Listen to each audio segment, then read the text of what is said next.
Yeah, we're live. So, hey there, welcome to Critical African Thinkers. So, today we're going to be having an interesting conversation on the topic of can science replace religion? This debate has been going on for decades. Um, some people believe that science has gotten to a stage where there is no longer a need for religion, and others oppose it vehemently. And that is going to be the core of the debate today, the proposition: can science replace religion? And to have this conversation with me, to have this debate with me, is my very good friend, Steve Jarrett Jordan. And he is going to be arguing in the affirmative for the proposition. I'm going to be arguing against that proposition. So this is how it's going to go. Um, since he is the one arguing for the affirmative, Steve is going to go first and give me his opening arguments um, for as long as he can take, but maybe preferably as short as possible. Then I'm going to give my own opening argument. Then from there, it's going to be a free flowing conversation. Maybe after about 30 to 45 minutes of our conversation, then I'm going to open up the stream for others to call in, and we just talk from there. So, Steve, is that format good by you? Yeah. Well, first of all, thank you for having me and exploring these ideas. What was the question that you just asked? Okay. So, how do you feel about having this conversation today? This conversation of can science replace religion? Yeah. Sorry, I thought you had asked a question at the end of at the end of what you were saying, but no. First of all, thank you for having me, and I appreciate you having this conversation. And I think the answer to that question, can science take over religion? I think you would have to agree that it could. You can have the question of whether it should, but I think there's a certain degree of truth that comes with science where, to quote Ricky Gervais, is if you were to erase all of science and all of religion, science would be the only thing coming back the same every time, because the tests you would perform to find those answers would be the same every time. But religion changes, and we know religion changes because there's at current 45,000 different denominations of religions in the world, and countless numbers of gods now and throughout history. And I don't think they've really given us really great answers. They've just kind of maintained the status quo. So I think there's reason to believe that science would do a better job of something that's been around for that long and still hasn't answered the biggest questions in the world. All right. So is that your opening? Is that your opening argument, Steve? Well, you asked me how I felt. That's how I feel. My Okay, my good. So my give me your opening. Give me your opening argument now yeah, my position is on this that topic.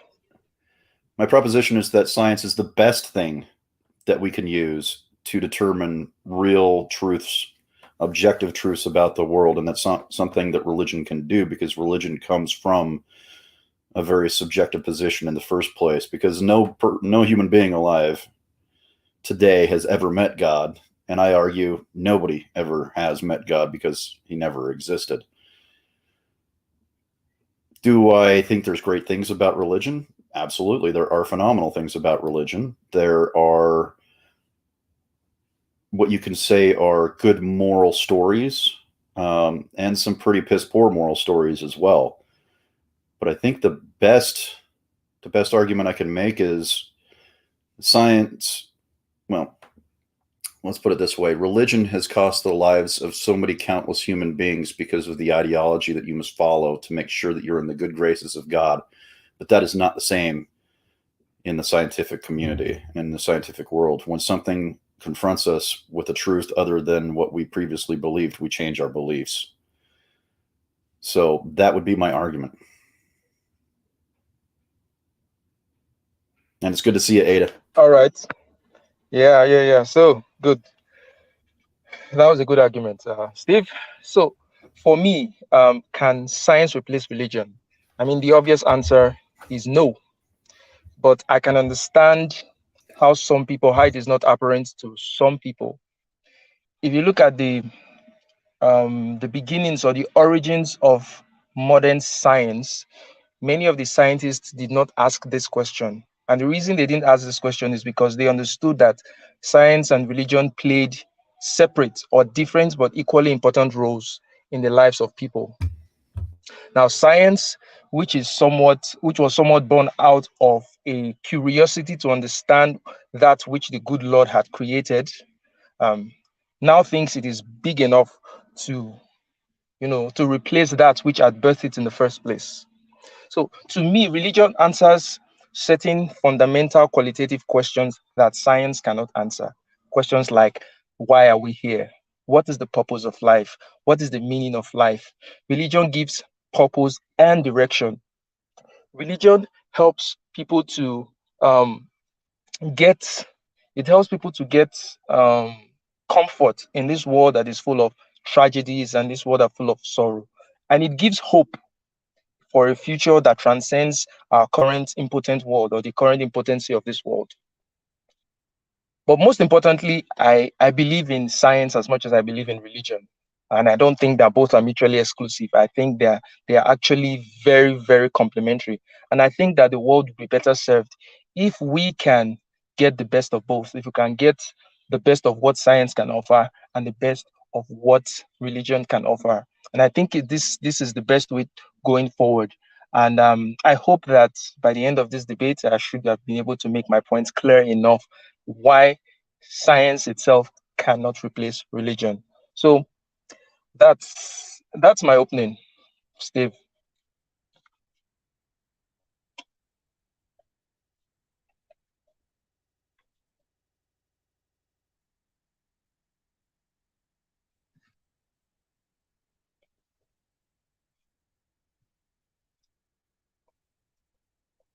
Hello, Steve. Ah, Can you hear me? where would you? Yeah, I can hear you. Where would you like to start? Great Well, opening, by the way. so Great you opening. can pick, yeah, yeah, you can pick up any points that I've made, and we can just talk about it. Well, let's. I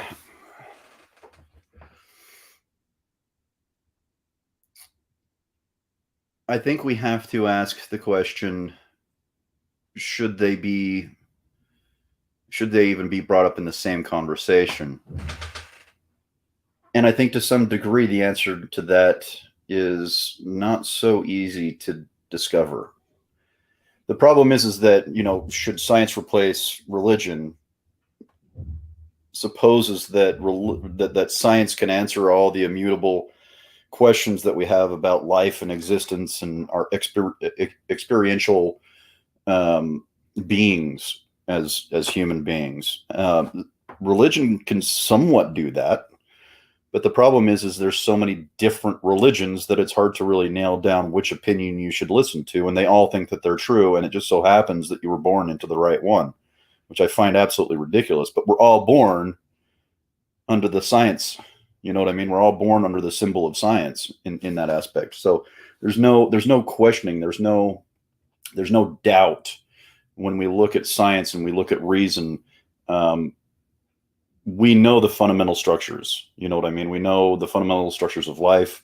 We know the fundamental structures of being. We know the fundamental structures of thinking, doing, being, knowing, all of these things. Yet religion has never been able to answer any of those questions. They give adages, they give stories, they make hyperbole, but they don't actually answer the question. They leave it up to the reader. And when you leave something that important up to the reader, you are invariably going to get wrong or even drastically deadly answers. And we've seen no shortage of that throughout history. I mean, we can look at things like the Salem witch trials. We can look at the Spanish Inquisition. We can look at how the Catholic Church supported Hitler during World War II and the murder of 6 million Jews. So I don't think the scientific community has ever done that wholesale. We've always been pretty consistent. That's not to say that science hasn't cost millions of lives in its pursuit, but the difference is we learn from our mistakes and we don't continue to make them over and over again. Like we dropped 2 bombs in Japan and we haven't dropped another one since on a populated area. I can't say the same thing for religion. They seem to continuously do the same thing and create a more othering community, where othering the other communities in the world is kind of, commonplace. So I think, can science answer life's biggest questions? No, and I don't think religion can either. All right, good. It seems that you're making my argument for me. Steve, don't make my argument for me. Let me make my own argument. So I think something has come up a lot in the chat, which is a lot of people are saying, for example, Cody said, I think the premise of the question is flawed because the scientific method is not equivalent to religious beliefs. You know what? I agree with you. I agree with all those sentiments that are saying this. However, this question comes up a lot in debate, especially with scientists, with atheists, and it blows my mind why they would even think of this kind of question in the first place, because I think there is really no equivalence in it.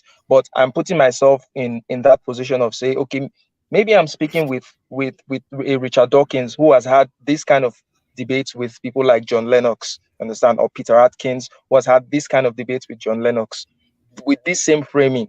Can science replace God? Can science replace religion? You understand? So I'm taking it from Yeah. that context, that if I was going to be engaging with them, how do we proceed from here? You understand? Right. So that's the premise of this conversation. So we can switch it up, and make it as interesting as is possible. So do not look at the title literally and just go, this doesn't make sense. Of course it doesn't make sense. Science and religion are two separate things.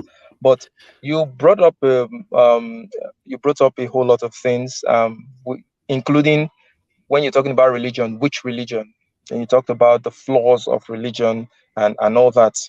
Now, I don't think that the flaws of religion is enough to invalidate religion, in the sense that um, even in science, there's something that usually said that there is no consensus in science. In fact, consensus is the death of science.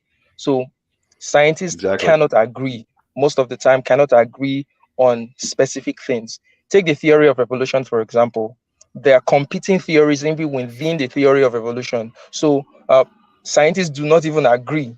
So that does not invalidate science. That does not mean that science cannot work. You understand? So if we extend that logic to religion and say, you know what, even as a Christian, there are so many things I don't agree with other Christians about. So that disagreement itself doesn't invalidate religion. It just shows that what is the common elements that you have in both scenarios?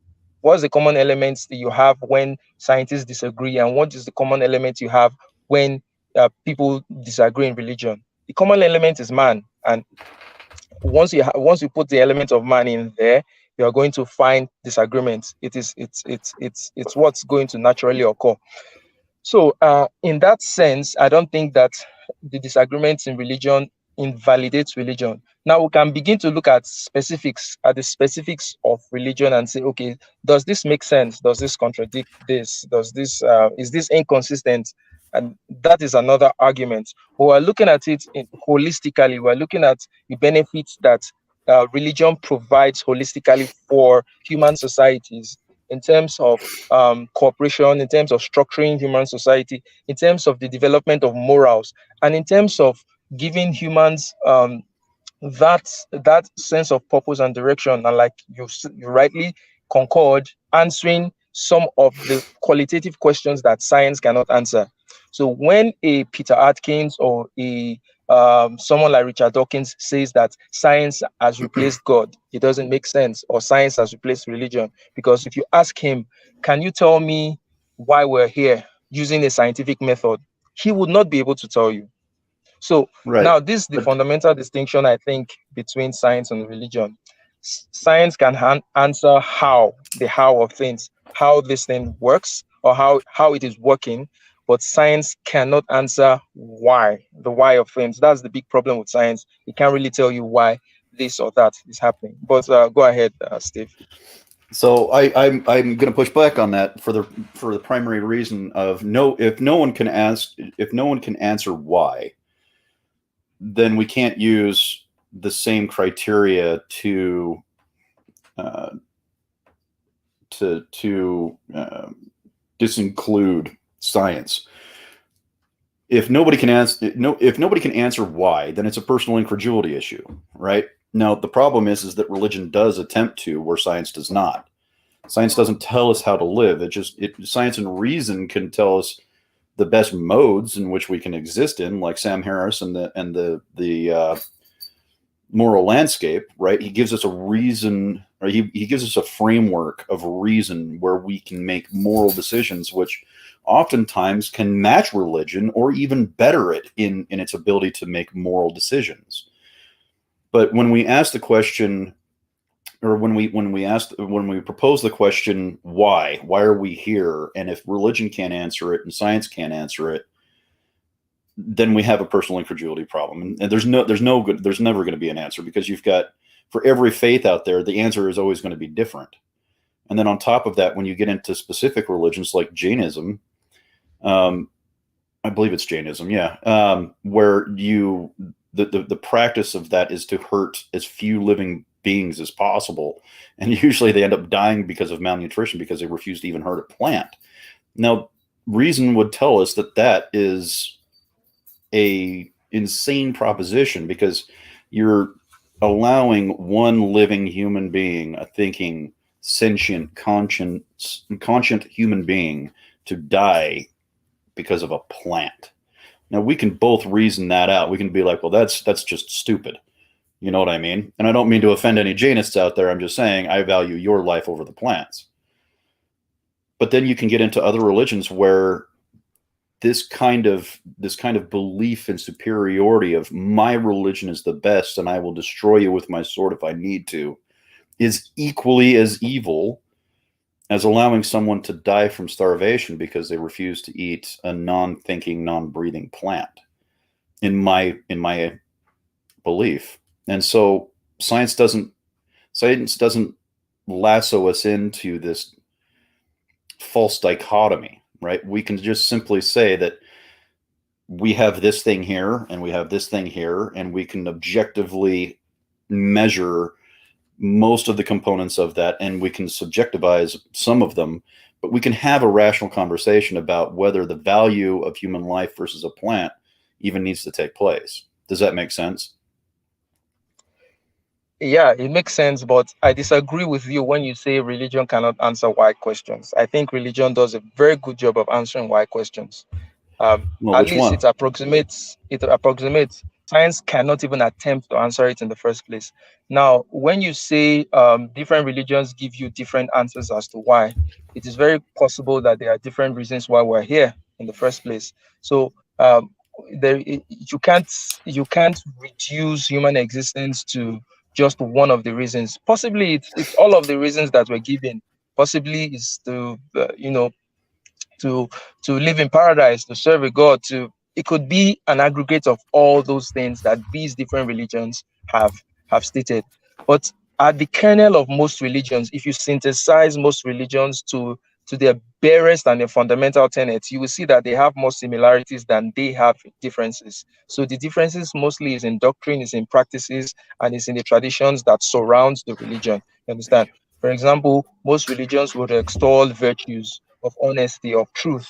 Most religions will frown against killing, murder, and all those things. Now, it might be different in terms of practice, but in principle, these religions are sort of in agreement that moral virtues they're good. Now, you talked about science.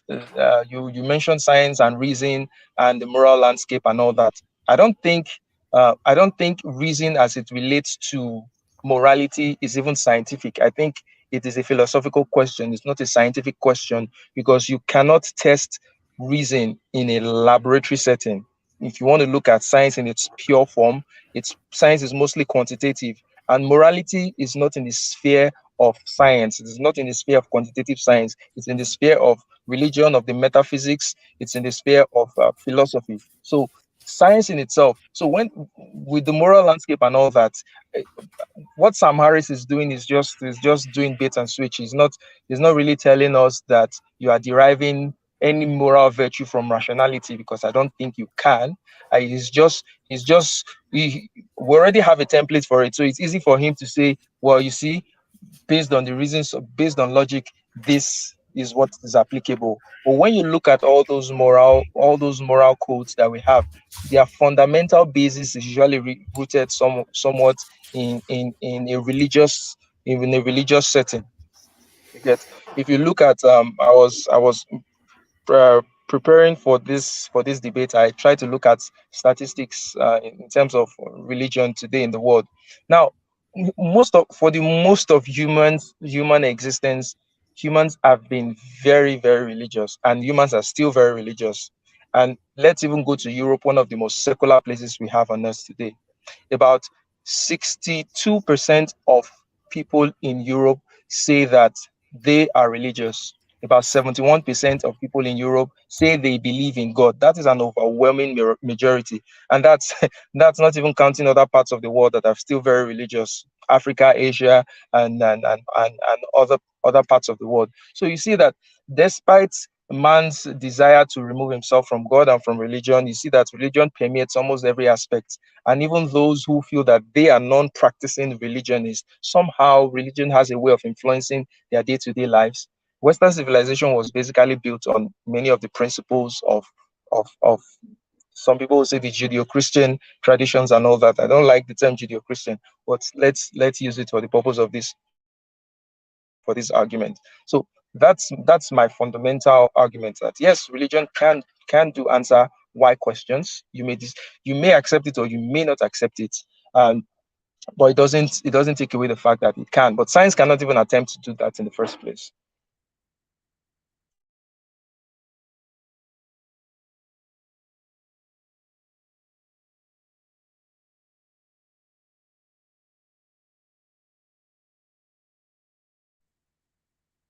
I can't hear you, Steve. I don't know why my thing keeps muting. Um, I think science would not be so arrogant as to try to answer personal questions. Um, and what I mean by that is that the pursuit of the meaning is individual to each person who's seeking it. Of why are we here is a journey that every single person has to undertake. And even people within the same religious sects have different perspectives about even that. Because at the base of it, even if 68%, even if 99% of human beings thought God was a good idea, you're still, you're still appealing to the authority of masses who may very well be wrong. It's kind of like that old saying, a million lemmings can't be all wrong. Well, the problem is that every single lemming follows every single other lemming over the cliff, and they all end up dying. But the consensus is 100 million, 100 million lemmings can't be wrong. You know what I mean? So religion can and does oftentimes lead us astray in the wrong direction simply because it tells us what it thinks what we should be doing, rather than allowing us and affording us the opportunity as sovereign individuals to discover our own way. And I don't think there's any why questions that religion can answer. Best it can do is give you subjective stories and ways of interpreting stories, because very few of the things in the Bible have actually been proven to be true. Right? I just don't have the faith that is required to believe that some of those things happened.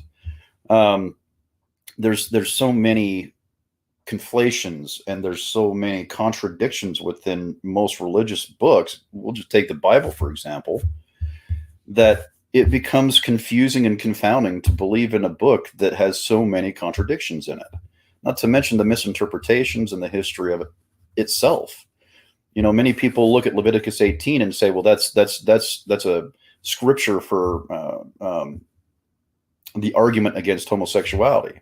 But the problem is people generally don't read the damn thing in context, and the entirety of Leviticus 18 is about incest. It's not about homosexuality, but yet we are made to believe that these scriptures are speaking to us, which I find ridiculous. Science can't prove or disprove The existence of God merely can only seek to prove or disprove the stories and religious texts that validates one's gods. So I don't think, how would you put that?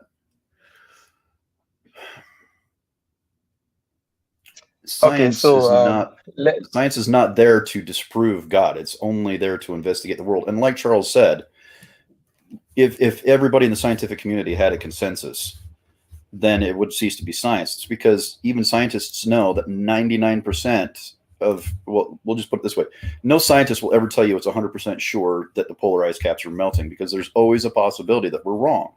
But religion doesn't afford us that opportunity. It always says that it's always right.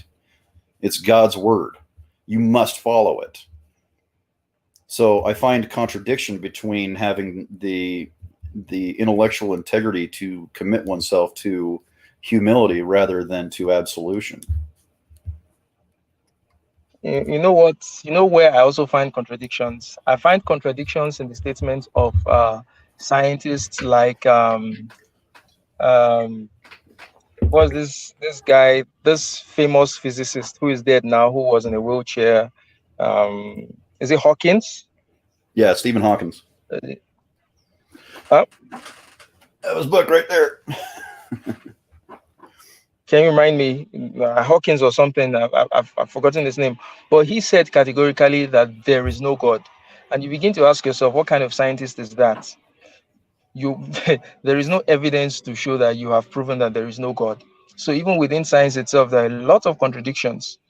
A lot of contradictions. I will keep saying this: contradictions do not invalidate an endeavor, because there are so many things that are self-contradictory that we still uphold, that we still take as evidence, or we still take that they are valid. So now, and But one science of doesn't the move one of forward with the blinders on. Religion does that. Religion can be science confronted doesn't. with truth and still put the blinders on and move forward, but science will have the blinders removed and be like, well, I guess we were wrong. We should probably change the way we're thinking about this and move forward. Yes, because science and religion are answering different kinds of truth claims. Science is as see, look, it's never going to change. The answer to the question of why are we here is never going to change. It, from the beginning till now, till the 1,000 years time, it's still going to be the same answer. But those are not the same kind of answers in science. Scientific facts or scientific truths can change with updated knowledge. So using that as an example and saying that religion is inflexible, it's not true. It's because the nature of questions that religion seeks to answer, they are questions that are sort of eternal. They are questions that transcends time, that transcends generation. But with science, it's not so. For example, when cars were first made in science, cars usually started the car by cars were started manually. You had to roll the engine, and then it starts. But then there was an upgrade on that system where you can now use a key to start your car. Now you just have to press a button and start your car. So those are progress that is domiciled within the realm of science. But the question of what is the purpose of life, if Aristotle asks that question, the answer to that question will still be the answer to that same question when we ask it today, because it's in another realm. Now, I wanted to you touched something about um,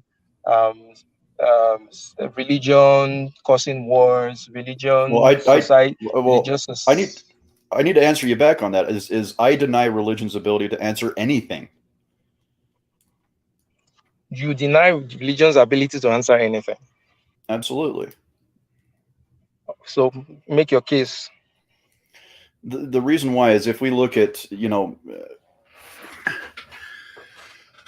if the Bible answers anything, it answers one thing, which is human beings are fallible beings. That's the only thing it answers. Because the entirety of the books are generally based circumstantially around the beings that are reading it. But you can take someone who does not read the Bible, has never read the Bible, still has the same morals and ethics as the Christian, right? They can still come to the same conclusions, both being religious people, both practicing completely different religions. The answer then must not be that religion is the cause of that. It must be something innate to human beings. It must be innate to something that we do as human beings, which is reason. So I don't think that religion answers any questions that we can't find ourselves. That's why I say there's no question that religion can answer that man can't already find a solution for. Now, these so-called questions, can you give an example of the questions that religion cannot answer that we have found an answer for currently? Yeah, sure. Why is the sky blue? Where does fire come from? How does gravity work? What's the moon? What are the stars? Take a couple. It's Those pretty are simple what to find those are those. what questions. Those are how questions. Those are not why Okay. questions. So How why was is the the earth sky blue? created? How was the earth created? There's a good That's there's a a good how question for question. you. Why is the earth created is a better Yeah. question. Okay, so why was the How earth is the earth created? created is within how is the earth created is within the realm of science. Science can tell you how it was created, but science Sure. cannot tell you why it was created. But religion Well, can. there kind of has to be a why before a how, Yeah, and right? science cannot answer the why. I think science doesn't need to answer the why. Well, okay, so now let me ask you a question. Let's take the Ukraine situation for example. Sure. We all know how it is that Russia is invading Ukraine, right? From a Yeah. scientific perspective, we can tell. But can you tell me that you truly know why within Putin himself, that you know why Putin is invading Ukraine, the specific reason why Putin is invading Ukraine, that you know it? And can you also tell No. me that it is not necessary to understand why Putin is invading Ukraine? That question, why is he invading Ukraine, it's not a necessary question to understanding what exactly is happening in Ukraine currently. Well, I don't understand what your question is then. Okay, so you said why questions are not necessary. So I'm asking you that if why questions are not necessary, why is No, I never everyone said that. trying to guess? I never said You why said questions that. weren't necessary. Well, no. Okay, so when I said why was the earth created, you asked me why would we need a why to that? That how the earth was created was sufficient enough.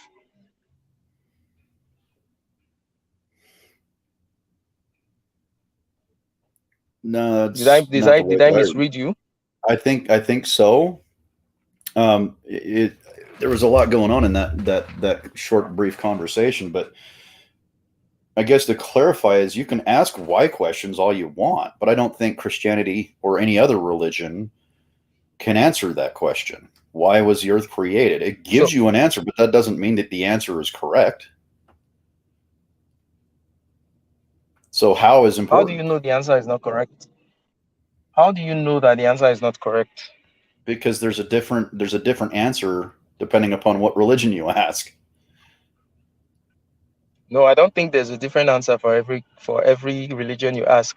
There's a different how in every religion you ask. Every religion fundamentally will tell you that a supreme being created the earth or created the universe as it is. But some might tell you that he created it in this way or in that way or in that way. So the difference is even akin to what science attempts to answer, which is the how. But the why or who is the same for most religions. Most, but not all. Yeah, but most. So what I get from that is that human beings are so amazing that a being created the planet, whatever being. It's more reasonable to assume that a being we never met, we can never see, and don't know personally, created a planet specifically just for us to come down here and do whatever we want, but then gives us 45,000 different denominations of faith based around they or them, however you want to put that. Like it makes no sense to me why a god or gods would do that, then never show themselves, and then give us conflicting information with the most vaguest similarities, and then propose to say that that can answer all the questions that there are. Okay, do you know this? There's this game that is usually played where you have eight people on the line, and one person tells this The person telephone game. something. One person originates a question, and then before that statement gets to the end of the line, it has been fundamentally changed. It's something else entirely. You're familiar with that game, right? Yeah, the telephone game. Good. So that's what happens, or that's what happened with religion. You need to put yourself in a religious context for you to understand why you see these varieties and stories which ultimately have the same roots or the same basics. It's time, it's the separation from the divine that has caused these sort of varieties of the stories that are showing up in different parts of the world. But you've got to ask yourself that despite the vast expanse of humanity all over the world, there is a pretty consistent kernel within there's a very consistent kernel of truth or story that underlines all these religions. If you go to religions in Africa, they will tell you that a God created even the story of the flood. Even the story of the flood, you can find that story in many religions. You understand? Mhm. Religions that are isolated from each other, which tells you that possibly that event occurred, but because of time and because humans were spread apart over the centuries, the nature, the recollections of those things begin to vary. Even with social media right now, our recollections of things are not even accurate. You and I may be having a conversation and it's taken out of context. You understand? So, and how do we expect that not to happen with thousands of years of human history? How do we expect the stories to be consistent all through? How do we expect the practices to be consistent all through? I don't think that is reasonable for us to expect that thing to happen like that. What is much more rational? It's what is happening now and what we are saying now. Well, you could argue that it's humans' innate need to justify their existence using a set of principles such as God and the divine, because that's our natural state, is to believe in that. And so that explains why so many faiths have the same construction, right? It's because that's what we do as human beings. We since the dawn of time, and since human beings looked up at the stars, we wondered why they were there, and we started to begin to tell stories about it, right? It's more than possible to assume that someone in Africa was looking up at the same stars and asked the same question as someone who was in Asia or Asia Minor, right? They're both looking up at the stars, wondering how they got there. And there's only so many ways that you can come up with that answer, right? But the problem is that human beings and all of their fallibility can come up with 1,000, which is not that many really if you think about it. But we're only ever going to have one with science and reason. We know how the stars got up there, right? Now, if you want to answer why, the problem that you come to when you ask the why question is severalfold. One is you have to convince me that there's a reason to ask the why in the first place. Like, why are we here? I don't know. Does it matter? I'm going to enjoy it. I'm going to, you know, I'm going to be a good citizen. I'm going to make sure that I spread, wealth and love wherever I go, and I'm going to be a good person, a good moral person.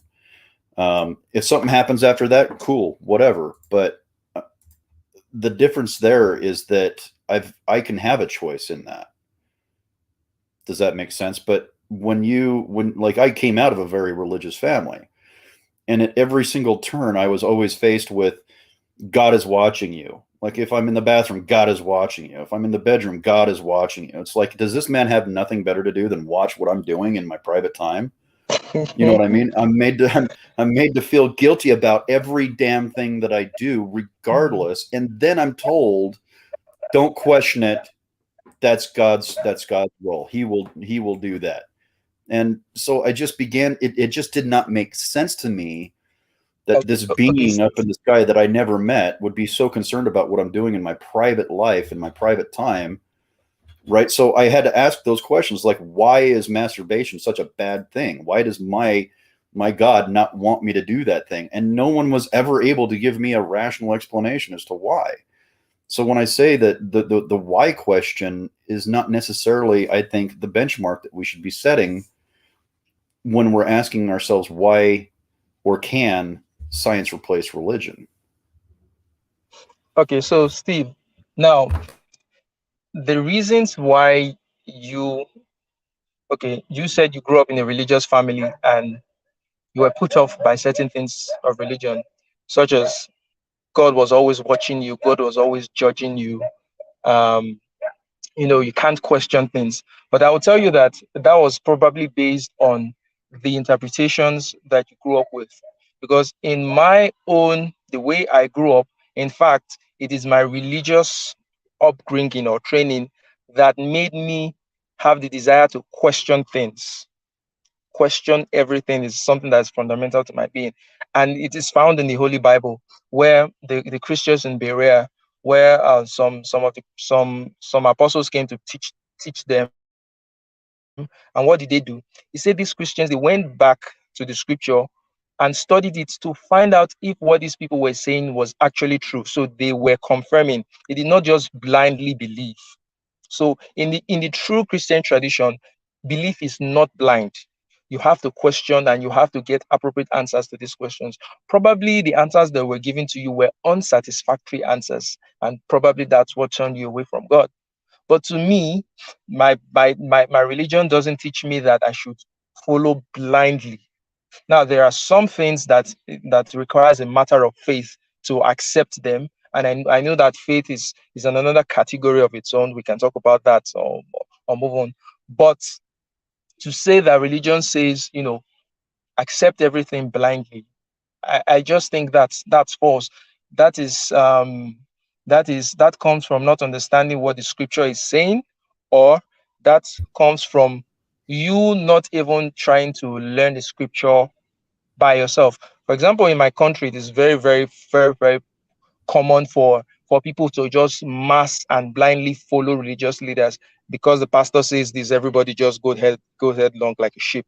But that's not what Yeah. the Bible teaches. You're supposed to study it for yourself and understand what the damn hell this book is saying.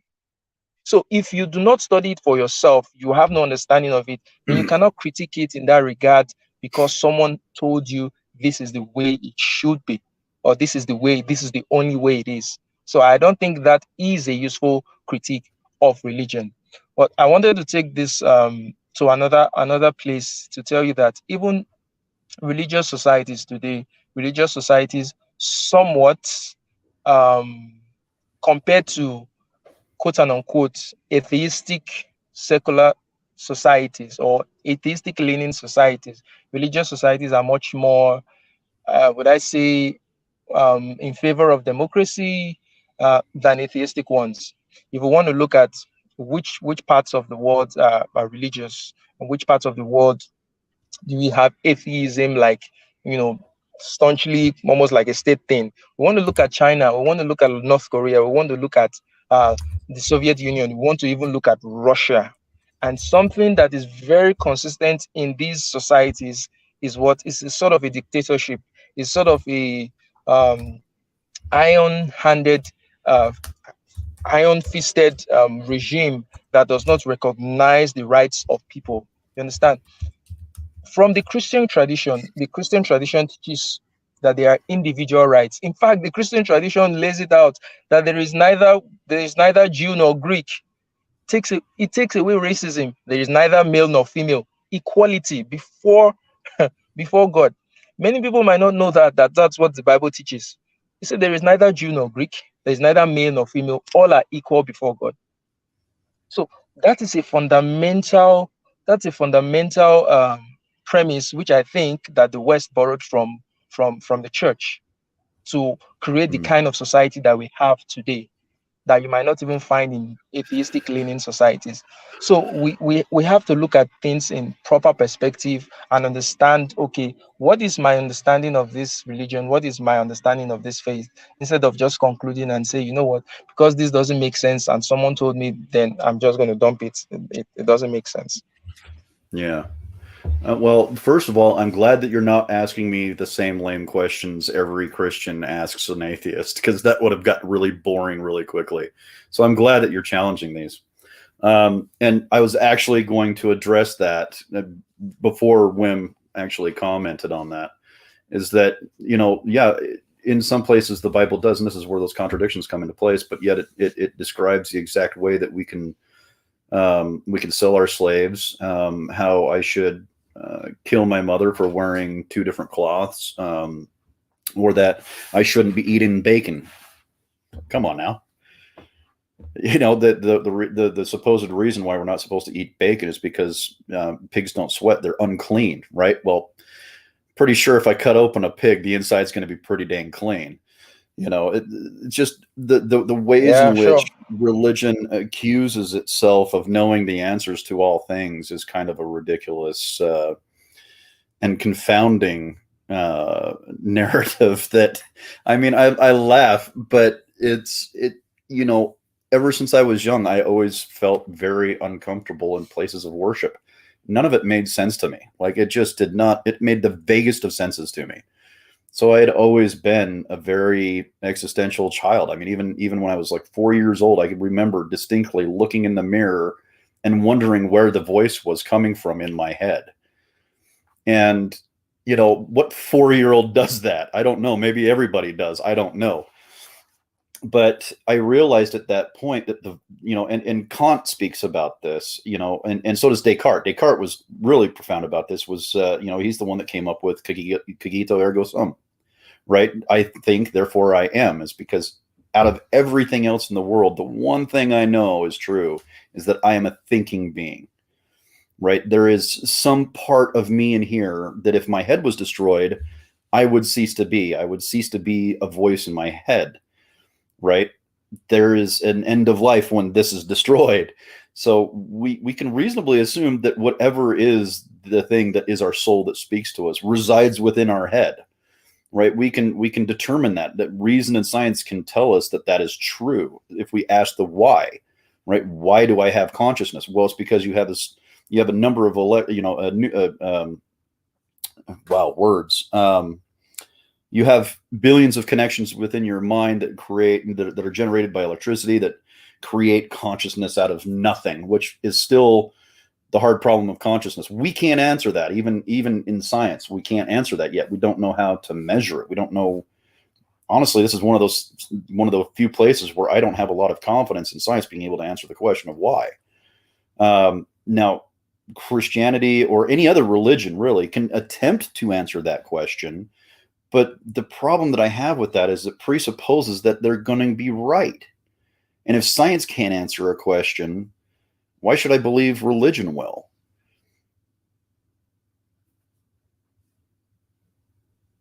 Okay.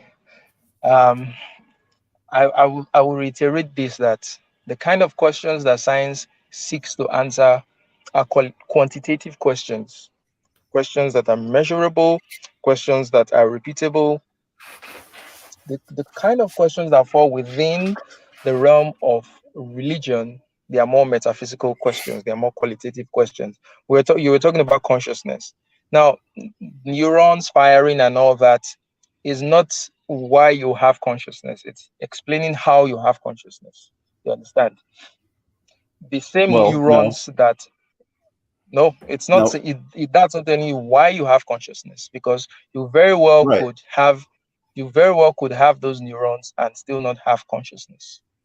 So No. consciousness is something that is more abstract. It's more, take for example the sense of Well, hold on, Charles. self-identification. You can't hold on. They know for a fact if you don't have those neurons firing, you do not have consciousness. Like, we know that for a Yeah, fact. yeah, yeah. But it's not a fact that having those neurons means that you would have consciousness. It's not a fact that having those neurons alone is enough for you to have consciousness. Take, for example, people in coma, their neurons are Well, still sure. firing, but they do not have consciousness. You understand? Sometimes they So are. there's something that's more than just having the neurons. Even self-awareness, the sense of being, the sense of what distinguishes man from other animals. Anatomically speaking, there is really no difference between man and animals, but there is something else that is distinct. For example, man is the only creature, as far as we know, that communicates via speech, that communicates with speech. And what is speech exactly? Speech is, manipulating the tongue to cause when air passes through the tongue to make certain sounds.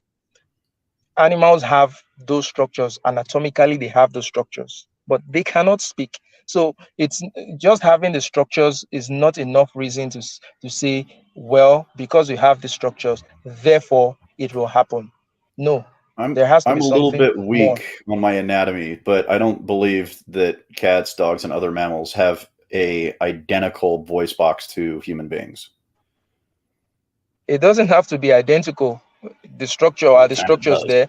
Okay, let me give you another example. Hens. The cock crows, the hen doesn't crow.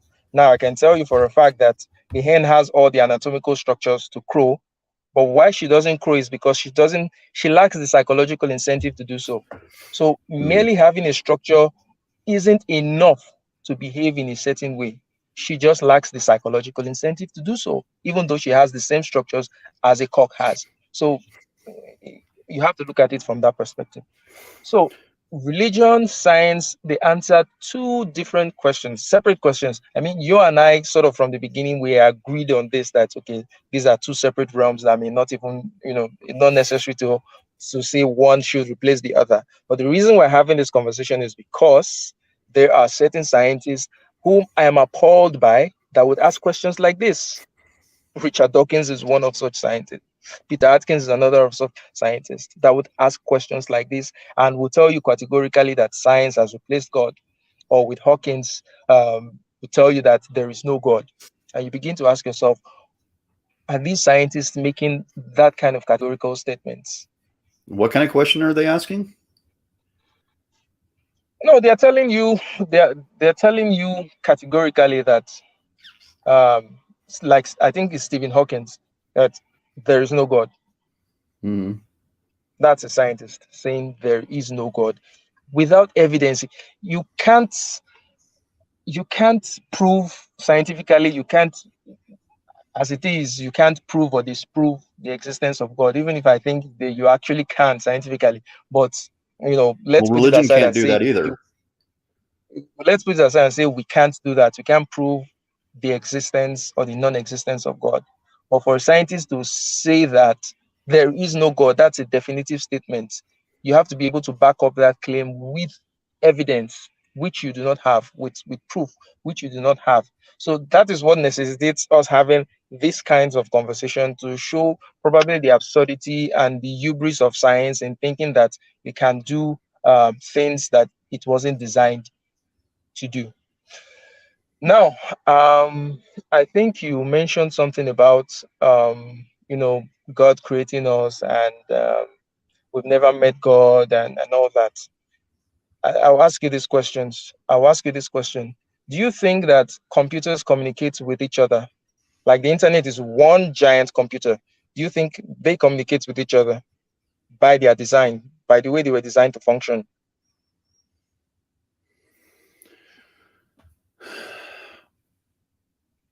I don't know enough about computers to be able to answer that question, but a very cursory understanding of it would be yes. But go on. Good, good. So it means that somehow, in a basic level, this is stretching it. We can say that computers are aware of themselves. They're aware a certain IP address can try to connect with another IP address, and there's a level of awareness. Now, do you think that those computers are aware of humans? Do you think that they know the same way a computer interacts with another computer? You think that he will have that equivalent level of knowledge about a human being or the human beings that created them? Well, you're going to be, we're getting into deeper questions than what I think we have time for because that's a deep question. Um, the problem becomes, how would you start with that question? Boy, Are they aware of us? They would have to be aware of us in some sense, but whether or not that awareness brings with it cognition or an understanding or a value of us, I don't know. But they would have to be aware of us. It's just determining the level of awareness and what value we place on that awareness. So they could be aware of us because they understand that there's pictures of us, right? All over the internet. Computers can see that. They can analyze our pictures. Those pictures are They can no, those put pictures us are they codes. Those well, pictures are yeah, but codes. Those pictures are computer language. They are not actually you. sure. They are representations of computer Okay. language. It's just like saying, um, But Charles, we see in our universe, computers would see in theirs. So it's more than reasonable to assume that a computer, if it was even remotely conscious or conscious, that it would be seeing the code and seeing what that code represents. So I don't know if that's a valid question to really respond to. They could very well see differently than us. It's like bees see a spectrum of ultraviolet light that we humans do not, right? So the question really is well, the question is, are they aware of us? Maybe. I don't know. That's not my field of expertise. I don't know how I could answer that question. But let me ask you a okay, question in return. um, all right, go ahead. why did God create human beings? Why did God create human beings? Yeah. Well, according to the Bible, He created us for fellowship, for worship, communion with Him. So He created the first man, Adam, and the first woman, from which all other human beings originate. And He gave them specific commands that they were supposed to worship Him all the days of their lives. And they put them in a garden. So it wasn't just a do this for me and nothing for you. It put them in a perfect condition where they had access to everything that they needed. So the purpose of creation of man was for fellowship, was for communion, and it's akin to asking human beings, why do we create cars? Why do we create so many other things? There is a purpose. There's a need behind those things that extends Mhm. outside of ourselves. So that is the reason why God So created us, for fellowship with Him. um, why that doesn't answer why he created us, though. Like, I know that sounds funky, but hear me out for a second. If God is all knowing, all being, all omnipotent, omnipresent, all powerful, right? Why didn't he just flick his wrist and we were already in that state as it was? Like, why add or introduce an extra step plus misery plus the broad range of human emotions, human interactions, human history, sorrow, happiness? Why add those extra steps? Why not rather just flick your wrist and we already had that? That seems like a weird reasoning. Does that make sense? Like, so Yeah, it here's makes another sense. example.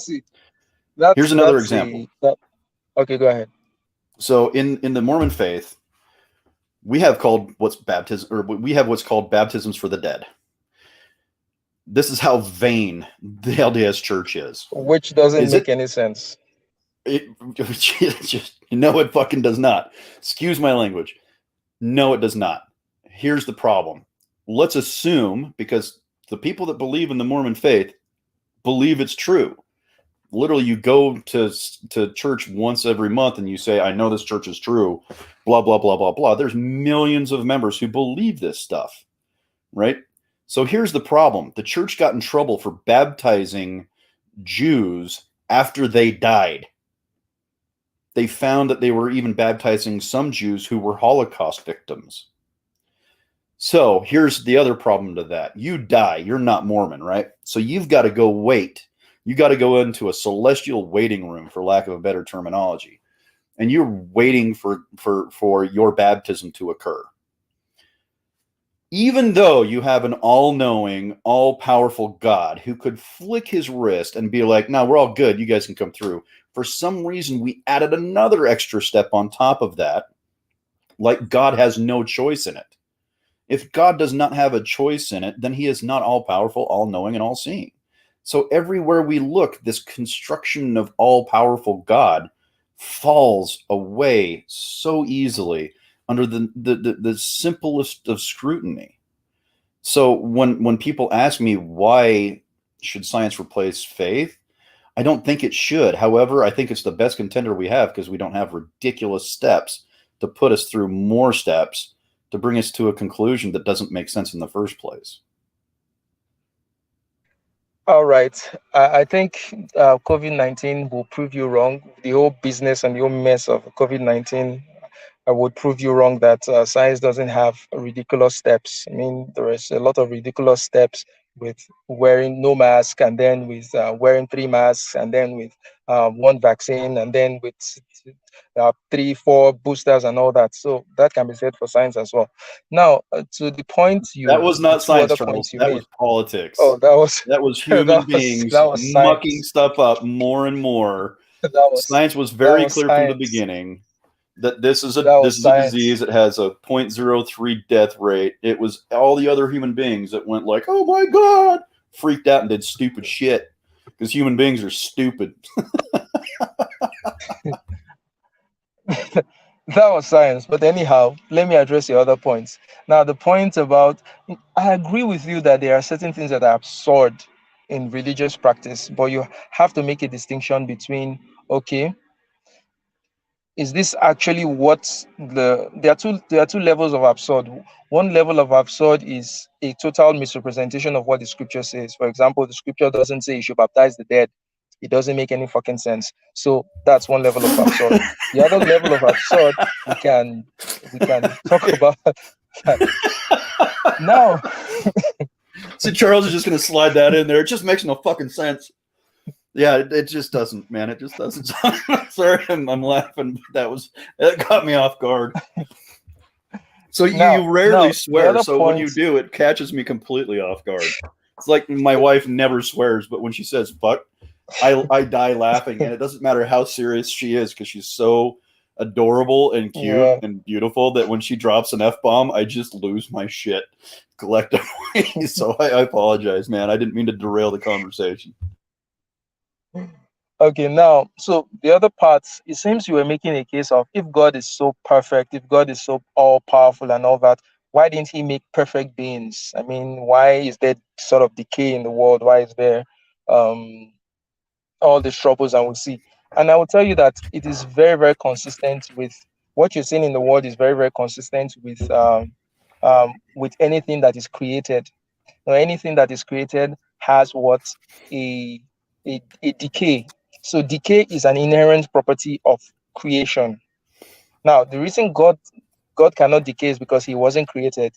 Now, if God is unique, if God is all powerful and all that, it wouldn't make sense for anything he creates to be him, to be exactly like him, because if those things were him, then he wouldn't be him. So when God creates things, they are imperfect. When God creates things, they are imperfect and they are prone to decay. The world is prone to decay.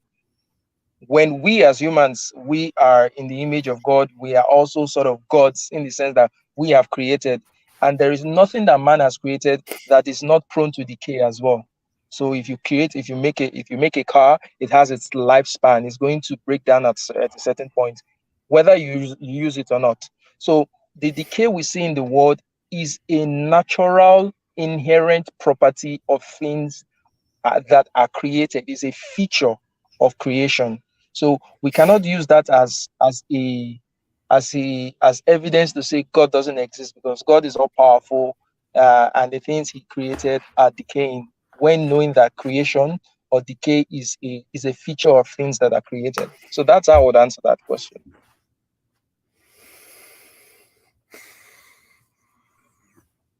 Yeah. So the link is in the chat. If anyone else wants to call in and See, the talk. problem that I have with that, Charles, is it's circular reasoning. You know what I mean? Because it's like, well, God did this and God did this, therefore God was correct in doing this. You know what I mean? It's like reaffirming the what is it? Oh crap! I forgot the name of the fallacy. Man, dang it. No, but I didn't say Um, correct. I didn't mention correct. How did correct come into the conversation? Because God does nothing wrong according to most faithful people. God is infallible. So anything that God does is Yes, true and correct. Right. So he's not going to make a mistake. So that reasoning doesn't hold true when we break apart the simplest of questions, like why did God create us? Because he wanted to see us I just suffer. Like I don't know. The questions aren't the questions. The why questions are still not being answered appropriately, in my opinion. So in that sense, science can't do it either. But at least science is humble enough to say we don't know and we might not never know. Whereas nah, faith-based science is never religions, humble. well, science is supposed to be humble. We'll put it that way.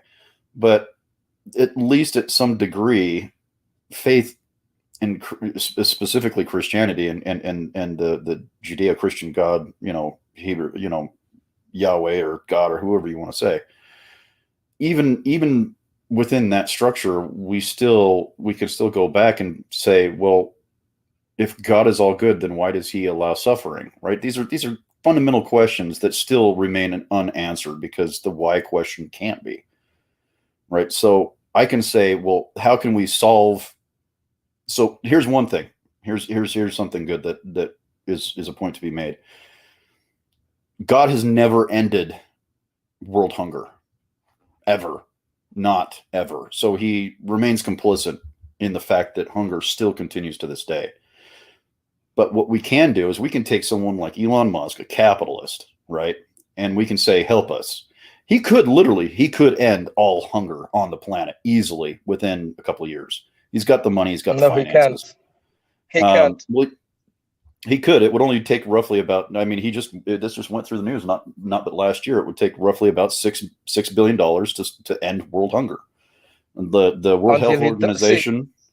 Well, hold on. The World Health Organization even came to him with numbers and a viable solution. And there's reason to believe that he gave $5.7 billion to multiple different charities to try and do that. Right.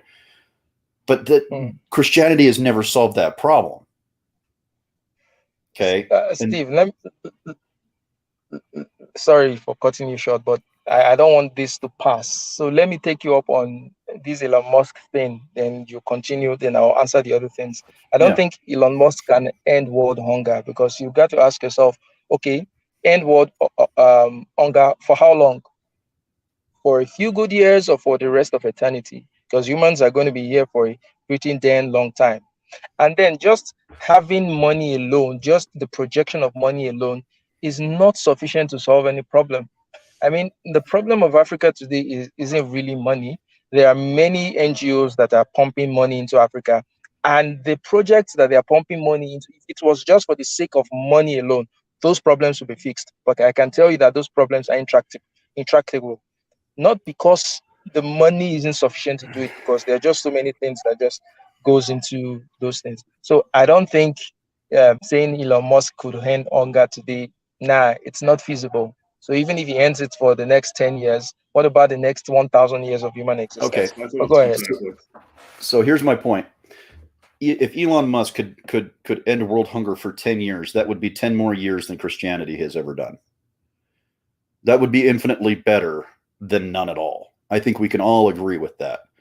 Now we can have a discussion about how that would actually function. Sure, not a problem, but I don't want to waste our time here today doing that. But the other question, comes up is frequently, and I want to pose this question to you, is that it's kind of a funny joke, but I do take it somewhat seriously. Where if we look at like atheism is the highest order of capitalism you could possibly get, in the sense of this. So how does capitalism work? Right, it works basically off of scarcity of product, right? Whose soul is more valuable, the soul that lives for eternity or the soul that only has 80 years? My time on this planet is so infinitely more valuable to me than it was when I was a Christian, because I know I only have 80 years. So I'm going to make the best of my 80 years that I ever possibly could. because once what my belief, my not belief, but my understanding of the facts that I have is that once my life ends, there is nothing else for me. So me as a product of society and a product of humanity, my intrinsic value is directly tied to the fact that I only have 80 years here. Because once I die, even if God was real and I did have a soul and I left this planet, I would continue living on, gaining experiences for infinity, right? Ad infinitum. And there seems to be a lack of understanding of those two concepts. Does that make sense? Yeah, it does. So I'll let Cody speak now, so that we'll give him some Yeah. chance to Good to speak. see you, I'll Cody. respond to you later. But yeah, it does. All Cody, right, can you hear me? welcome. Go ahead. Yeah, we can. Okay, then. See, had a lot of different thoughts. I just want to say that, again, I think the premise of the question is flawed because I don't think that religion and science, or more specifically the scientific method, are interchangeable. Also, I take some issues with, the anthropomorphization of science as the language and discussion has been used. I don't think science does things. I think people do things with scientifically gained knowledge, or knowledge gained by the scientific Brilliant. method. So I think that we need to make that distinguishment. I want to bring up what I remember learning in a sociology class about different religions and what purpose religions have in society. And things that religions do is they help create social cohesion through consensus and beliefs. They create traditions that help people socialize. They also answer certain unanswerable questions and thus provide comfort through having answers to different questions. So I think that when we talk about could science replace religion, we need to talk about what scientifically gained knowledge could be used to fill the same roles that religious beliefs serve in society. And in that case, we need to also make a distinguishment of scientifically gained knowledge and the development of techniques and engineering skills based on that knowledge. So we need to, again, create a distinguishment of knowledge and how knowledge is used, or as some would say, the difference between knowledge and wisdom. So we need to go into also talking about philosophy at that point as well. Yeah. Yeah, brilliant point, Cody. As you were saying this, I was just smiling. Especially when you made the point that science doesn't really do anything. It's people that do things. People do things based on the laws, the natural laws that are in existence that were discovered through the scientific process. So it isn't. And It's same with even. It religion. isn't even Religion as does if. not. Same with religion. Religion does not do things. People do things based on religious beliefs.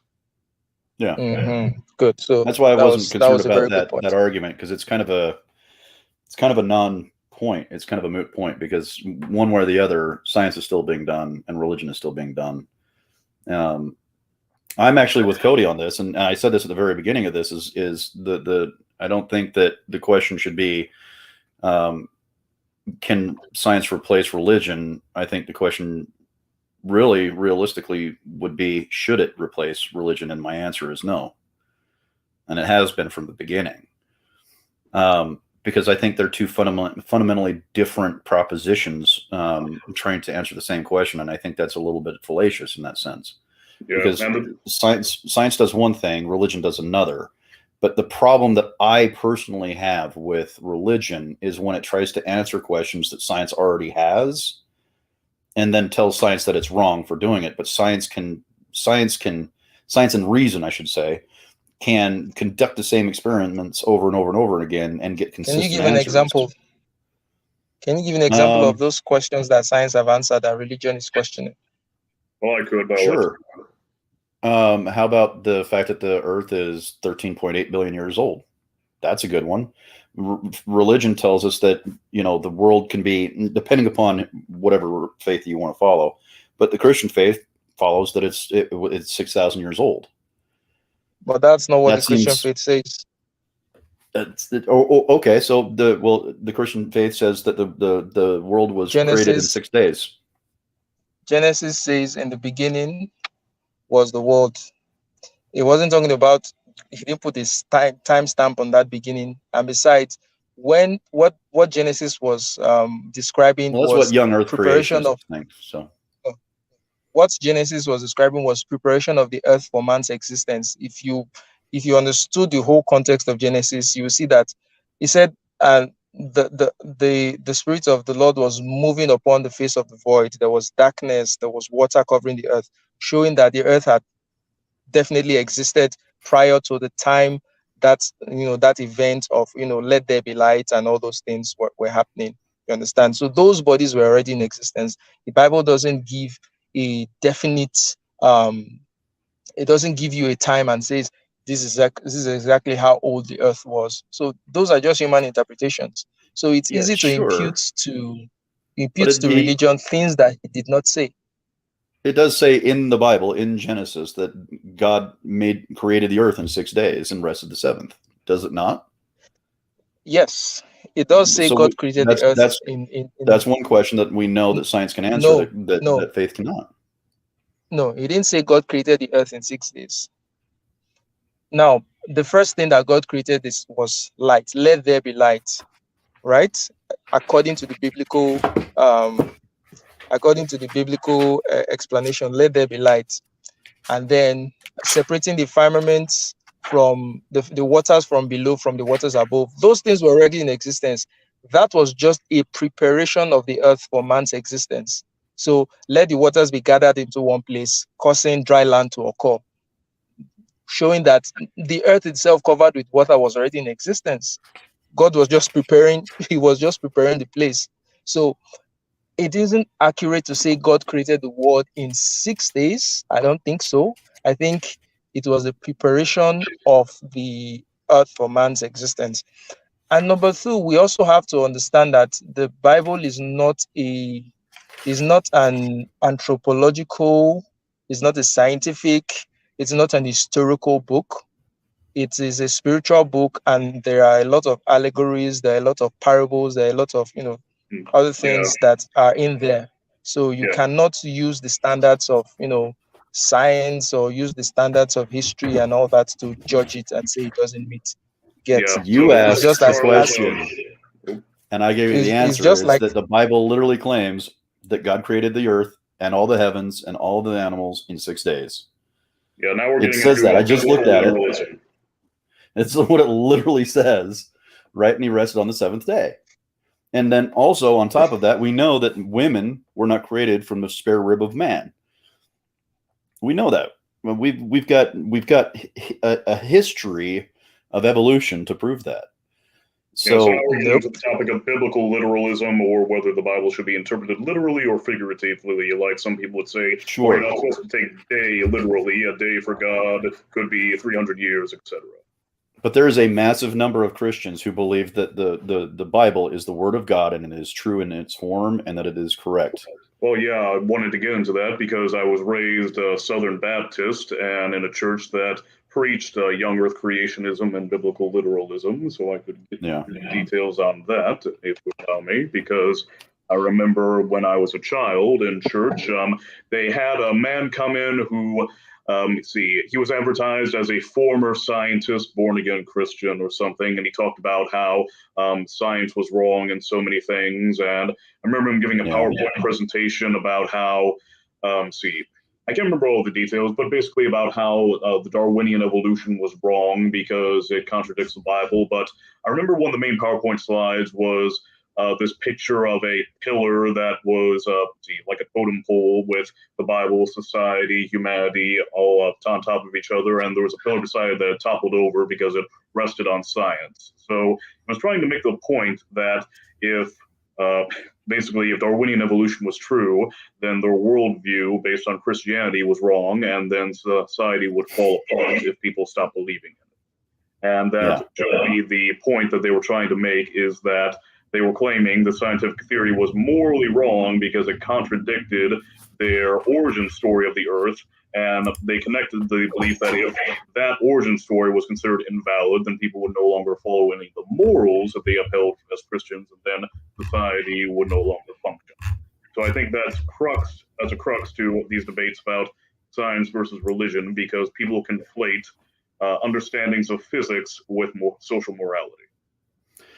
Yeah, to speak to what Gander just put up there are people who believe that the amount of time that the Earth made, because the argument here is that God does not exist in our time and our space, so he functions outside of it. So 6 days to him could be an eternity.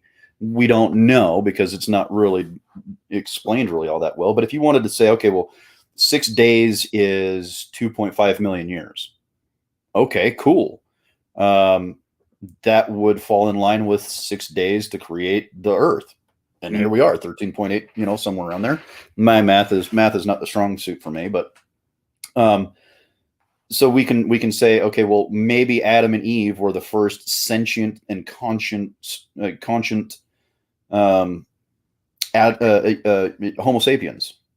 Okay, cool. But all that does, again, is reaffirm the natural order that science already presents. So we're using God to take credit for something that science has already proven. So it's back to this circular reasoning again. Okay, Steve. So I don't want us to veer too far because I want us to have this conversation in evolution. I want us to have another conversation where we're going to be talking about evolution and all that. So now, coming back to the question of the number of days of creation, let me just make myself very clear. The Bible did not state categorically that when the Bible was written as days, it meant a 24-hour cycle. For example, in the Bible, it is stated that 1,000 years in the sight of God is like, a day, a 1,000 years in the sight of man is like a day in the sight of God, and vice versa. You understand? So biblical language isn't at times isn't literal language. At times, the writers of the Bible, they translate it in a way that is easily understood to people that they are writing it to. So it might not be a direct, it might not convey the direct literal meaning. If you want to put, apples and apples and all that, it may be allegorical, maybe so many other things. So we have to understand it in that context. Yeah, The Bible I is not a agree. history book. It's not a science textbook. It's not an anthropological book. It is none of those. It is a spiritual book, and it should be treated as such. And it cannot be judged with the rules of history books and all of the things and say it falls short. So I got to agree. answer that, Okay. Cody. Are you okay if I answer that really quick? Go ahead. I got my Yeah, go ahead. So the problem here, Charles, is that your belief, while it is yours, and I respect it absolutely, I'm not one of those militant atheists that thinks everybody should be an atheist, and I've mentioned that numerous times. I support your right to be a person of faith. The problem is that some people do believe differently, right? And oh damn, I lost my point. Where was Yeah, I just going? as some scientists do believe differently Oh no, I on got the it. I same got it. issue. Well, no. Here's the thing, though, is that you believe something other people don't believe, and other people believe something that you don't, right? But here's the thing about science and reason is we can conduct the same tests and get the same answers, right? I can believe that if we use the appropriate math, we can fly a machine to Mars, drop it off, and even fly back once we have all the technology wiggled out, right? We can send something up into space, drop a satellite into orbit. We can bring that spacecraft back down, put it on a platform no larger than 12 meters by 12 meters, right? We can do that repetitively. I don't need to believe it to be true. It is true. It is objectively true that we can do that.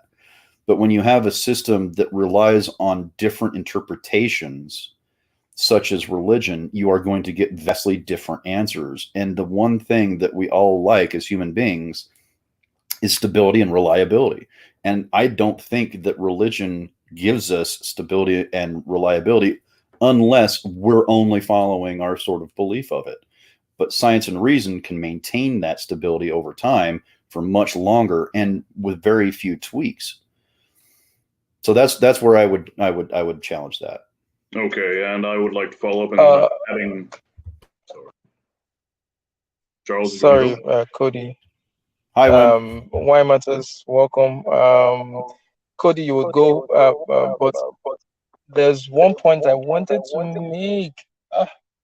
So, okay, now, Steve, you said science is repeatable, science is reproducible, and all that, but really, that isn't true.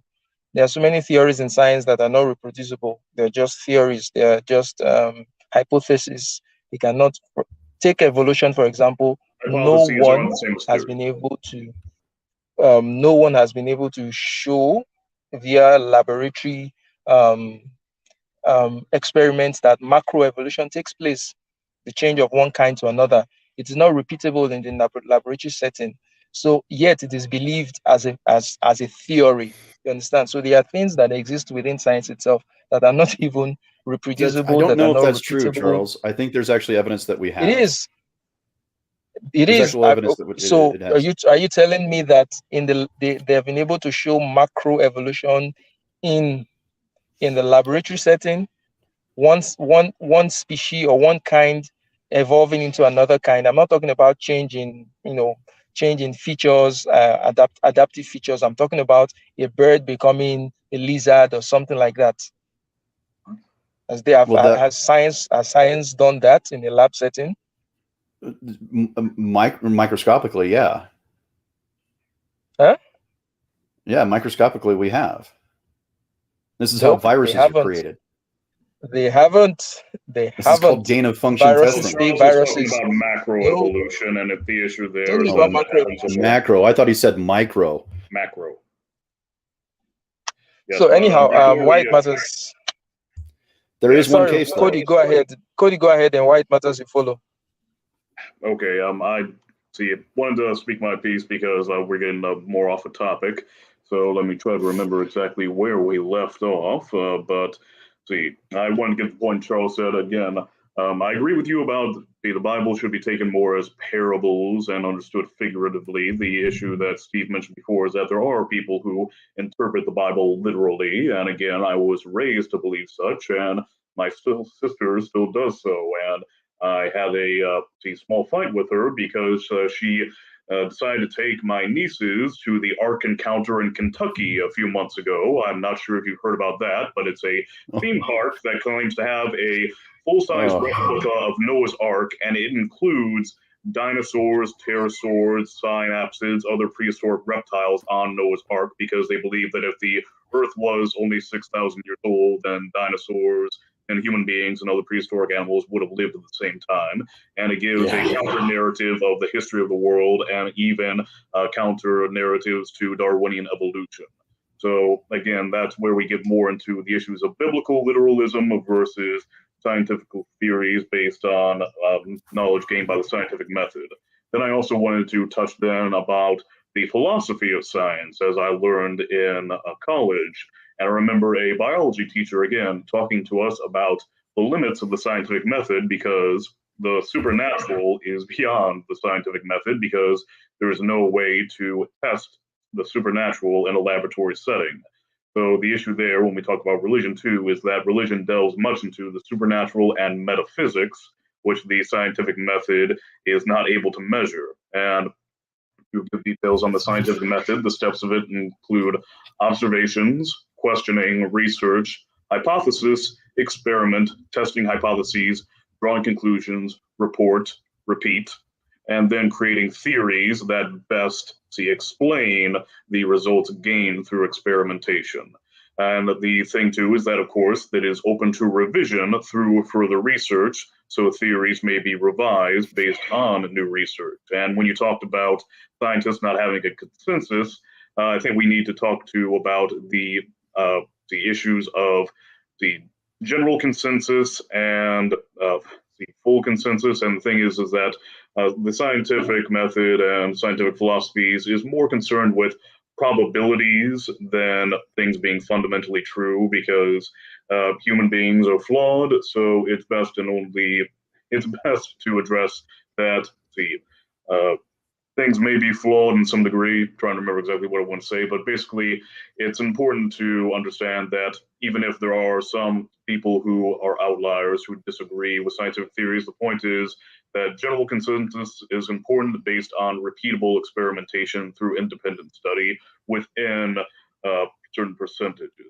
And of course, you can never do anything 100%. So if there is a 60% consensus or more, that's generally very good. Yeah, White Motors, go ahead. Hi, can I just test? Can you hear me? I'm on the phone, so I don't know whether it's coming. Am I coming through clearly?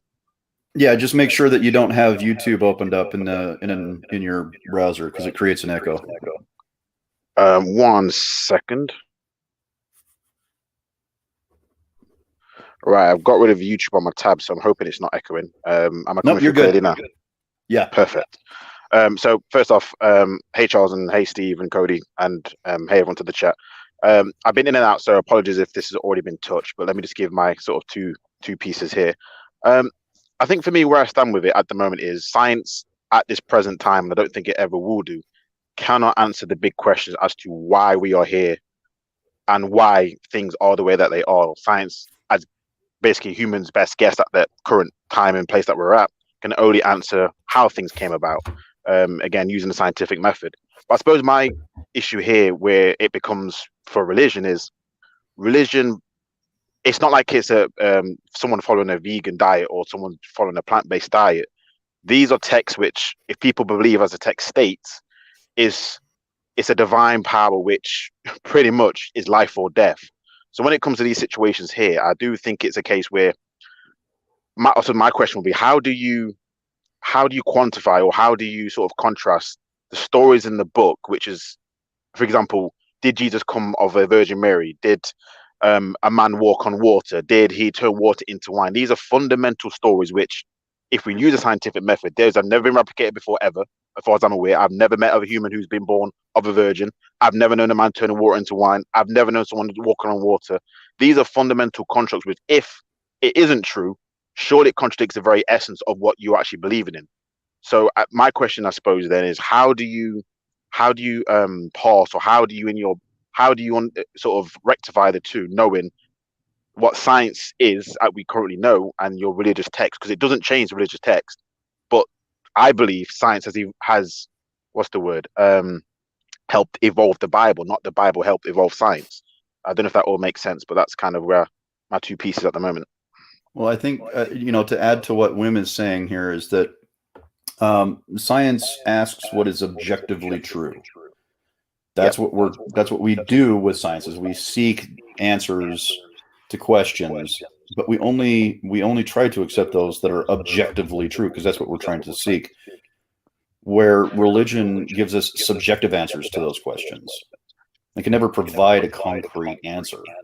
Absolutely, and then I suppose, sorry, go ahead. Yeah. Sorry. No, I was just going to finish off with saying is I would much rather have someone give me an objective truth than a subjective claim any day of the week, because I can use objectivity. I can use an objective truth. I don't know what to do with a subjective claim where it may not be consistent across all fields. Absolutely, and this is where I suppose you raised this. So many denominations when it comes to, for example, the Bible. If we're saying, I know we use the expression of the telephone box, or I would use to call it Chinese whispers, in which, it's written by man, so a man would send instructions across the generations and it will get contorted. So the original message is nowhere near like the final message. But yeah, when you look at that, I'd rather have the objective truth than someone's subjective truth.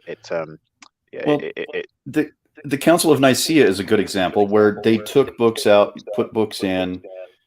And not only that, is you have conflicting stories. Like if you look at the Bible, if you look at Luke and Mark, they give you a genealogy of Christ. Well, how can you give the genealogy of a being who was conceived by God? That's his genealogy, but yet they still try to provide a genealogy. So there's just so much conflicting information within the Bible that I just find it overwhelmingly useless for me. But that doesn't mean that I don't find the stories that it tells beautiful, or that I don't find the stories that it tells being useful in the sense that sometimes they can challenge us to think in different ways and to provide the avenue and the road to find things that are objectively true in the world.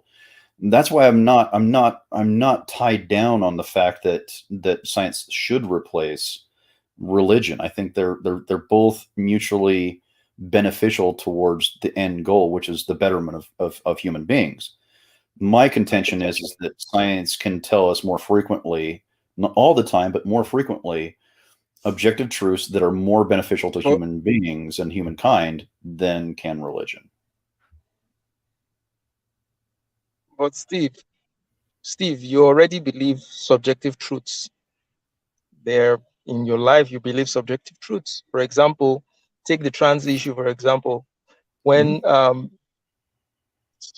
trans person tells you that they are someone who's born a biological male says, "Well, I'm a female," you believe them to be true. So that, to me, that's not an objective truth. That's a subjective truth because that's how they That's feel at that point in time. that's not So entirely if true, you though, can Charles. believe that and then go I say, around and Charles, say, is Steve not just accepting what that person's truth is, what their belief system, as opposed to what is true? Is that not what we do in that situation? We know what's objectively true, but in this case, we're I don't know what you can call it, but we're willing to accept that person's belief system. Well, we know it's objectively true that trans people exist. Like I had 3 of them on my show last week. True, but I Right? suppose How that comes into being? Sure, you can question that, absolutely, but it is a subjective truth about how they came to be. But it's an objective truth that they do exist. They are here, right? We can see them, we can touch them, we can talk to them. That is an objective truth. So that's the only reason why I would push back on that, Charles. Some subjective truths we do believe, absolutely, sure, I'll give you that. But the primary reason is because there's no objective truth to be had on those contexts. So the only thing that we do have is subjective truth and hopefully reason. That's where reason comes in and hopefully plays the role where science falls short. And this is why philosophy has been such a massive boon to humanity over the last 400 years. Admittedly, so has created a lot of problems. Slavery not being the least of those problems, but we do have certain things like Hume and the is-ought distinction, incredibly invaluable in being able to determine the best course of action. Kant was an absolutist when it came to do not lie. He believed that there was never a case where you should lie, not ever. So in that sense, he was an absolutist. So yeah, we do believe in some degree of subjectivity. I don't think as human beings we could escape that truth, but that does not take away from the truths that we gain from those things necessarily. But it doesn't mark Christianity or faith or religion as being more true when you take into context. I can talk to a trans person, and you might say that their existence is subjective, but at least I know them. I know their names. I can talk to them. I can refer to them. But I've never met God. I've never spoken to God. I've never met anybody in the Bible. And some of the things in the Bible are so blatantly ridiculous that I'm going to fall back on what I can see, touch, smell, and hear and talk to than I can something that makes no damn sense to me. all right. So we've had a very fruitful conversation. There's still so much to unpack, but I don't want us to drag it any longer than this. There is. Steve and I are still going to do much more on these topics. I really want to talk on the points of evolution and, rationality, morality, and all those stuff. We're going to be having more conversations. So this will be a good place to end this conversation. But before we end it, Cody and White Matters, just still let's hear your thoughts. Okay, If there's then. anything else that you want to add. I'll read what I typed in the chat. Basic point I wanted to make is that, let's see. Hold on. See, basically, the scientific method provides a methodology of discovering and understanding objective truths about the physical universe. Religions often provide stories that explain the origins and functions of the universe, but most were developed before the development of modern scientific methods and research and are not substantiated by the knowledge gained through such studies. So again, we talked a lot about Christian origin stories, but again, there are many different cultures and religions that have their own origin stories about the universe and the creation of man. I'm remembering Native Americans of the Pacific Northwest believing that human beings were created by the trickster god Raven. The Mayans believed that there were various civilizations of man created by the gods before modern man. Some human beings were made of clay, then modern human beings were made of corn. So again, various peoples throughout history have tried to explain the origins of humanity and the universe through religious beliefs. The issue is, again, those were created in times before modern scientific methods were developed and scientific research was conducted. So we should understand that, when it comes to explanations of the physical universe, that ones conducted through scientific research and study are likely the most logical explanations for the origins of the universe that we live in. Of course, that does not reflect the same issues of morality and how people should conduct their lives that religion tries to provide. That goes more into moral philosophy. We need to understand that religion often combines various things provided by scientific research, moral philosophy, and engineering, etc. So that's the issue when we talk about science and religion, is that science provides knowledge, while religion often provides knowledge as well as guidance and answers about how people should conduct their lives. They're not equivalent. Yeah, thank you, Cody. White Matters, go ahead. Awesome. So I think religion is definitely it is and still always will be a fundamental part and a key part in a lot of people's lives. It provides people hope, comfort, safety, and I suppose it gives them direction and purpose, which science, even though it answers a lot of questions, it probably doesn't give as much. It doesn't answer the big questions which religion it claims to. Whether we can agree that it actually answers it sufficiently or whether we can prove it, that's another question entirely, but it does at least try to answer those questions. My only thing, I suppose, when it comes to religion is where depends how people take the books. Are they going to take it on a literal sense or figuratively? How do they interpret the stories? Because I do believe a lot of the stories are powerful stories. They're parables. They're just life lessons that I think, similar to a child's tale or a wife's tale, it's something that we can all learn in regards to how we ought to live our lives. And there are great stories and great things in the Bible, which I, to this day, still hold dear to myself. It's just when if we look to take it literally, that's where the science will come in and say, well, hold on, surely that story could not happen in the literal sense that it reports itself to do. And that's kind of where I'm at when it comes to science and religion. Is religion still important? Yep. Would it be replaced by science? No, I do not think it will be the case. But it still has a lot of answers, a lot of questions in my opinion to be answered, which science is a bit ahead on. Yeah, thank you, White Matters. So, Steve, give us your closing arguments. Some really, really excellent points coming up here. Some of the comments on the feed for a little bit out there, but I appreciate them nonetheless. I keep going back to the question: is can science replace religion? And it's still, I still have a hard time saying that it should, primarily because I think we can't put all of our eggs in one basket necessarily, because we can say that if we look at it objectively and with a critical eye, we can say that if the majority of the components of something are untrue, then would it ought not be better to discard it for a better system? So if you were to ask me, can science replace religion? I would say absolutely it can. But if you ask me if it should, I would tell you no, it shouldn't, because there needs to be a system of checks and balances here where we don't allow science to go awry. We've seen science go awry. We've seen science be evil. Look no further than the Jewish the experiments done on Jewish twins in World War II in Germany. That was under the guise of scientific curiosity. It's obvious to me that human beings are the problem in both of those equations. But when we really get down to the nitty-gritty view of it, we can see that science, as it should be practiced, is fundamentally a good for humanity that can give us better, more consistent, and more reliable answers to the questions that we seek than can religion. But I'm not a one party kind of guy. I think that religion can play a role and should play a role in some people's lives. And for people like me, I don't want it anywhere in my life because it tells me to do things that I don't ethically and morally agree with. So in that sense, I think the question still is going to be open, and I think it should remain open. I don't think we should ever close the door on the question of can science replace religion, because I think they're two fundamentally different questions, and we need to be mindful of that. We need to be critical of science just as much as we're critical of religion.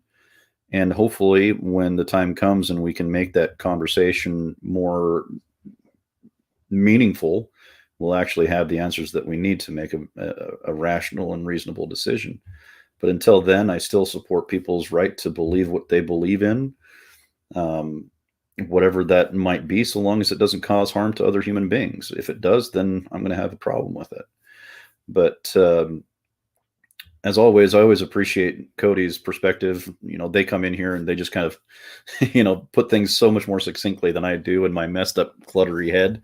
And Wim, I follow you on YouTube as well. I love your videos, and I really am appreciative that you are here today to kind of bounce ideas off of. And Charles, I'm always infinitely honored and privileged and humbled to be asked to come on your show and talk about things that interest us, and because in many ways we're polar opposites in some of our views, and some of them not so much. Some of them we agree heavily on, but I think conversations like this, this is the reason why on my channel, the Shade Tree Intellectual, I have a series called Bridging the Gap, is so that we can start to have a dialogue with people who believe differently than us, and hopefully form golden bridges between us where we can have conversations like this and not hate and detest each other at the end of it.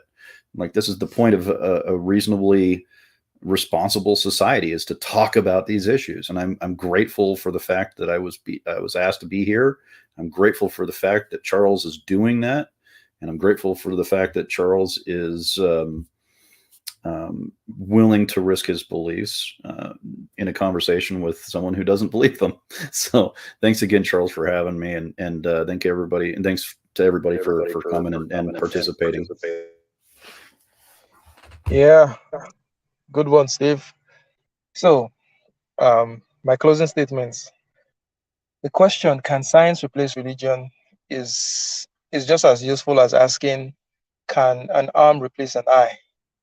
I don't think so, because they do two different things. They're not mutually replaceable. And they're not like an arm and an eye, they are also not mutually exclusive. They serve their own separate functions, equally important functions in human societies. And I think Cody was able to really summarize, some of the benefits that religion brings to the table that science cannot. And I may not be able to go through them again. But my big worry is when scientists become proud, when hubris comes into the conversation, where they can categorically say that yes, science can replace religion or God, or that God doesn't exist, without evidence to back up their statements. I think that questions should always be raised, whether of a religious nature, whether of a philosophical nature, moral nature, scientific nature. There should always be inquiry. And I can tell you for a fact that it is my Christian belief that allows me to believe that you should question things and nothing else. I believe that religion is misunderstood and given a bad rep because of a lot of ignorance. People haven't really studied these texts for themselves.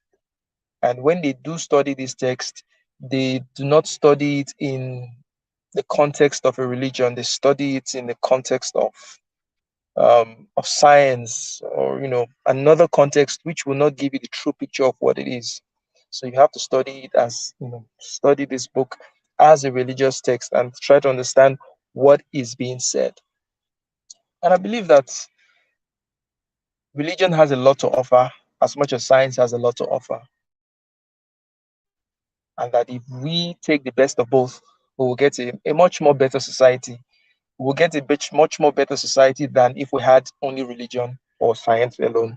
So I want to thank you all for coming to this conversation today. It was a great conversation. White Matters, thank you very much for your voice. Cody, brilliant as usual. And Steve, Steve.